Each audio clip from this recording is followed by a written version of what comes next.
2025 সালে অস্কারে ইতিহাস তৈরি করতে চলেছেন কোরিয়ান পপ তারকা ব্ল্যাকপিঙ্কের লিসা। বিশ্ব বিনোদনের মর্যাদাপূর্ণ এই আসরে প্রথম কে-পপ শিল্পী হিসেবে পারফর্ম করবেন তিনি। একাডেমি ঘোষণা করেছে তিনি পুরস্কার বিতরণী অনুষ্ঠানে মঞ্চে পারফর্ম করবেন। এর মাধ্যমে লিসা তার একক ক্যারিয়ারে একটি নতুন মাইলফলক অর্জন করবেন।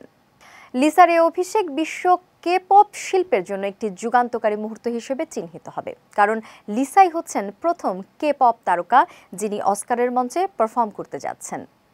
7 ফেব্রুয়ারি প্রকাশিত বর্ন অ্যাগেইন শিরোনামের একটি গানে একসঙ্গে কাজ করেছেন লিসা, ডোজা ক্যাট ও রেই।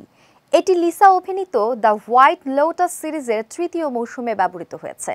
তার নতুন অ্যালবাম অল্টার ইগোতে থাকবে এই গান। ব্রিটিশ অভিনেত্রী গায়িকা সিনথিয়া এরিভো ও আমেরিকান গায়িকা অভিনেত্রী আরিয়ানা গ্রান্ডে তাদের ব্লকবাস্টার ছবি উইকেটের গানের মেডলি পরিবেশন করবেন বলে আশা করা হচ্ছে।